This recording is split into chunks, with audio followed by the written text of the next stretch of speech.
Olá a todos, aqui é Alessandra Borromolets, eu sou especialista na prevenção à lavagem de dinheiro e hoje eu vou trazer para vocês um assunto bem delicado, é o obscuro mundo do tráfico humano.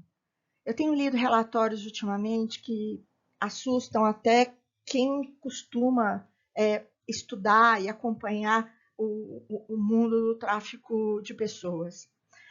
Nos slides seguintes, a gente não vai saber exatamente quantas pessoas foram traficadas, então eu vou trazer alguns números para vocês. As Nações Unidas estimam nos relatórios que eles têm que entre o período de 2010 e 2020 foram identificadas 25 milhões de pessoas traficadas no mundo inteiro. É uma estimativa, não se sabe ao certo. No Brasil, esse número varia entre 25 mil e 70 mil. Não se sabe exatamente quantas pessoas são traficadas no Brasil por ano. Nesse relatório, a gente vai trazer aqui do Escritório das Nações Unidas para Drogas e Crimes o retrato da atualidade. 148 países contribuíram com essas informações para elaborar esse relatório. Esse Global Report on Trafficking in Persons de 2020 traz esse retrato assustador sobre o tráfico humano, tanto na América do Sul como no resto do mundo. São milhões de mulheres e homens, crianças, em todas as partes do mundo, que estão sem escola, sem trabalho, não tem nenhum apoio social. E é imperativo que a gente tenha hoje um conjunto de ações dos países membros da ONU que faça, pelo menos, impedir ou reduzir o tamanho dessa monstruosidade que é o tráfico de pessoas. O que leva essas organizações criminosas a abordarem as pessoas, aliciarem crianças? É o conjunto da obra. A pobreza extrema em alguns continentes, a guerra hoje na Ucrânia, as mulheres e as crianças estão atravessando a fronteira para a Polônia, para Moldova, e elas estão sendo aliciadas por organizações criminosas sem saber. Instabilidade econômica de alguns países, a falta de instrução, a falta de saúde, algumas pessoas são obrigadas a se prostituir para pagar a saúde de algum parente muito próximo, a falta de leis rigorosas, concentração de riqueza, a corrupção enraizada nos países subdesenvolvidos. Isso tudo são armas realmente poderosas para que as organizações criminosas atuem para aumentar o tráfico humano. O tráfico de pessoas hoje está entre as três modalidades, eu diria até as duas, mais rentáveis no mundo. Ela fica entre o tráfico de drogas e o tráfico humano, são as mais lucrativas. Lembrando que também as Nações Unidas, o Banco Mundial, estima que 4% do PIB mundial é lavado, vindo do tráfico e vindo de outros crimes, corrupção, entre outros. 4% do PIB atual, a gente está falando aí em torno de quase 5 trilhões de dólares. O PIB do Brasil é 1,5 trilhão de dólares. Então, são em torno de 3 a 4 Brasis por ano lavado de dinheiro oriundos do tráfico humano, tráfico de drogas, de corrupção e assim por diante.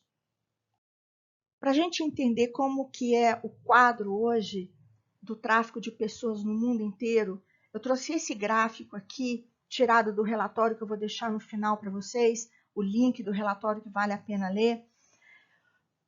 Como que funciona, qual que é o tamanho do tráfico de pessoas por região, por continente. Para cada 10 vítimas identificadas no mundo, 5 são mulheres adultas, sendo 2 meninas.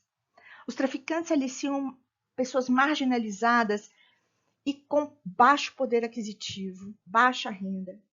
As crianças que vivem em lares extremamente pobres também são targets muito focados, são pessoas vulneráveis. Em todo o mundo, 1 em cada 3 vítimas é uma criança. Em países de baixa renda, essas crianças representam até metade das vítimas exploradas. Na América do Sul, as mulheres representam a maioria das vítimas identificadas na região, enquanto 1 em cada 4 vítimas é um homem. O perfil das vítimas. A grande maioria das vítimas identificadas no tráfico são mulheres, na América do Sul, representando 69%, com base entre 2018 até 2020. Enquanto as mulheres compõem a esmagadora maioria, houve um aumento de 12% em 2016 para 25% em 2018 entre os homens identificados como vítimas nessa região. Com relação à exploração, a maioria das vítimas identificadas é traficada para fins de exploração sexual, enquanto mais de um terço é traficada para trabalho forçado. As vítimas da região foram encontradas em grande número na América do Sul, quanto na América Central e no Caribe. As vítimas da região também foram descobertas e repatriadas da América do Norte, Europa, Oriente Médio e Ásia Central. Então, você fazendo aí a composição da pizza, 64% são levadas para a exploração sexual, 35% para o trabalho forçado, 1% para outros tipos de exploração. O fluxo do tráfico que afeta a América do Sul. Esse gráfico é muito interessante, porque quando você vê o movimento de saída do Brasil ou da América Latina, ele gira ali na América do Sul mesmo. 97% das pessoas traficadas na América do Sul ficam circulando entre os próprios países, quando 3% vão para a África, para a Europa e para os Estados Unidos. O grande número das vítimas identificadas na América do Sul é vítima do tráfico doméstico. Esses países estão também destinos do tráfico transfronteiriço dentro da América do Sul. Os fluxos para fora da América do Sul são direcionados principalmente para a América Central e Caribe. Em especial, as vítimas da parte norte da América do Sul foram encontradas nos países mais abastados da região vizinha. Vítimas sul-americanas também foram encontradas na América do Norte, Europa Central e Europa do Sul. Os dados da repatriação, no entanto, mostram que o tráfico de vítimas sul-americanas também é destino ao leste asiático e aos países do Golfo do Oriente Médio. Quem são esses criminosos? Qual que é o perfil dessas pessoas? A maioria dos criminosos na América do Sul são homens, representando cerca de 2/3 desses investigados, já presos, processados ou condenados por tráfico de pessoas. Embora essa proporção de infratores de sexo feminino seja menor, ela está em média com o resto do mundo. Em termos da cidadania dos traficantes condenados, mais de 80% condenados no Tribunal de Primeira Instância em 6 países sul-americanos eram cidadãos desses países. A maioria dos 16% restantes criminosos condenados eram de outros países dentro da região.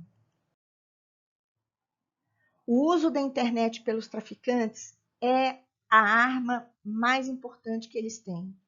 A internet está sendo cada vez mais utilizada para a facilitação do tráfico de pessoas. Traficantes adaptaram seu modus operandi, tirando proveito das plataformas digitais para anunciar, recrutar e explorar vítimas. Organizações criminosas anunciam ofertas de trabalho fantasma para comercializar serviços de exploração sexual para clientes pagantes. As vítimas são recrutadas através das mídias sociais, com os traficantes aproveitando as informações pessoais disponíveis ao público e o anonimato dos espaços online para entrar em contato com as vítimas. Padrões de exploração foram transformados pela plataforma digital, já que a webcam e live streams criaram novas formas de exploração e reduziram a necessidade de transporte e transferência da vítima. Esse é um mapa muito interessante, é um mapa do tráfico por tipo de exploração. Plataformas e mercados digitais, o uso da tecnologia para anunciar e recrutar e explorar. Traficantes utilizam páginas da web gratuitas para promover esses serviços sexuais, como a gente estava falando na página anterior. Onde que estão esses traficantes? Pelo amor de Deus, se você tem filho, se você tem filha, irmã, é uma ampla rede de criminosos e organizações envolvidas no tráfico de pessoas. Esses traficantes incluem jovens do sexo masculino que recrutam colegas de escola mais jovens para exploração sexual. Pais que exploram seus filhos na mendicância, gangues urbanas, grupos criminosos, organizações transnacionais estruturadas, intermediários negociando o trabalho de crianças em aldeias rurais, assim como agências de recrutamento multinacionais licenciadas e empresas legais. Gente, pode ser qualquer um. A coerção por meios econômicos, o controle financeiro e a servidão por dívidas é o que a gente conhece muito. São os nossos irmãos, os nossos vizinhos bolivianos. Além da fase de recrutamento, vítimas em necessidade financeira podem ser expostas a tipos específicos de práticas coercitivas como sujeitas à exploração. Estar em necessidade financeira pode dificultar seriamente a capacidade da vítima de sair da situação de exploração. No caso de vítimas traficadas para o trabalho forçado, foi observado que, estando em necessidade financeira, aumenta a dependência da vítima em relação ao empregador, agravando assim o desequilíbrio do poder e permitindo que os empregadores se aproveitem dos trabalhadores. É aquele, eu vou para algum outro país com a promessa de emprego.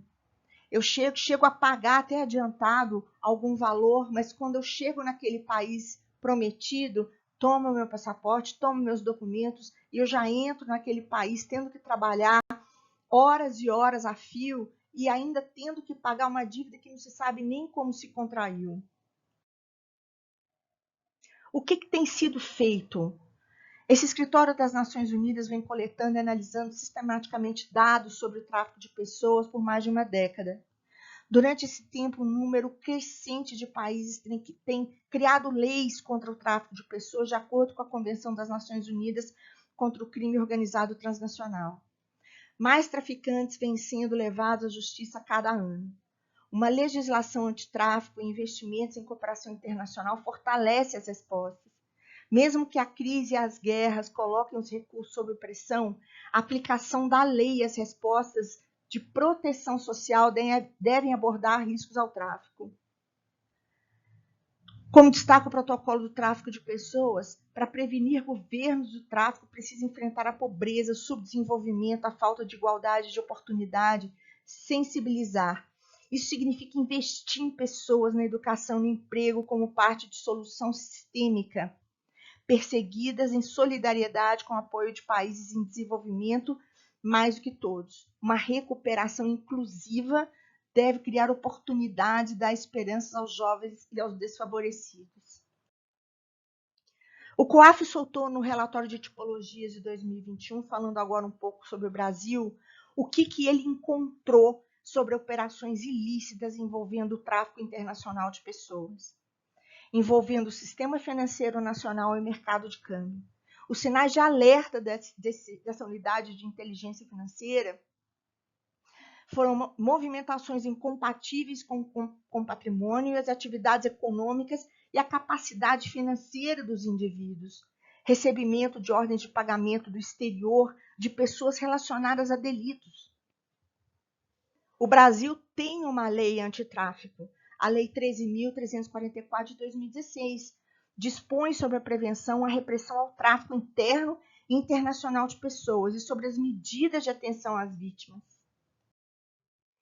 Nesse relatório do COAF, o modus operandi dessas quadrilhas funciona assim.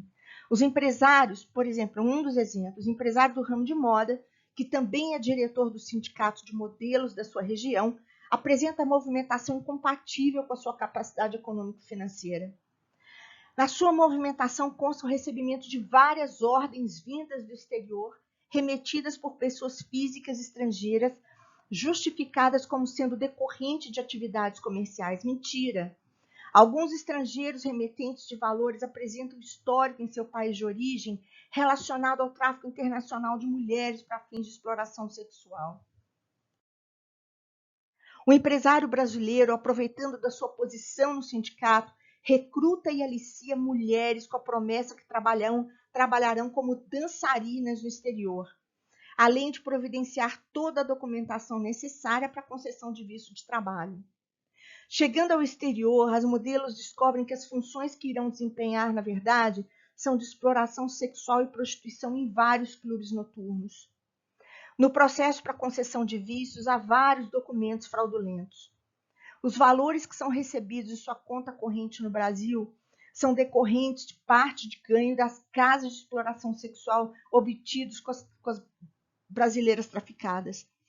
No exterior, os modelos vivem em condição análogas à escravidão. É aquilo que a gente falou. Você chega num país, seus documentos são retidos e você pode trabalhar que você nunca vai conseguir pagar aquela dívida. Esse gráfico mostra exatamente, veio do relatório do COAF, mostra exatamente o fluxo de recursos que pagam essas pessoas que criam trabalhos fantasiosos e o trabalho de exploração sexual análogos à escravidão. Pessoal, existem vários filmes, como Central do Brasil, que fala de uma criança que ia ter os órgãos retirados. Você tem a protagonista do filme, que é a Fernanda Montenegro, ela acaba resgatando aquela criança e leva para o pai dela. Você teve novelas que tratam do tráfico de mulheres, que são levadas, se eu não me engano, naquele caso era para a Turquia, elas trabalhavam como dançarinas. Existem filmes, existem relatos. Esse é um problema que pouco se fala no Brasil, mas a gente devia falar muito mais sobre isso. Você foi no aeroporto, desconfiou de alguma coisa, está achando que a pessoa está muito perdida, um homem, uma mulher. Você não deu tempo de escrever aqui, mas eu vou continuar fazendo outro trabalho, uma outra apresentação de crianças e do grupo LGBTQI+, que fala também de como essas pessoas, as crianças e as pessoas precisam, com a falta de orientação e com a vulnerabilidade, elas ficam expostas ao tráfico de pessoas. Esse é um problema grave, é um problema do Brasil. Nós temos lei, nós temos uma Polícia Federal muito eficiente e a gente precisa denunciar. Vamos fazer a nossa parte. É isso, gente. É uma apresentação triste, mas é uma apresentação que precisa ser falada. Até semana que vem.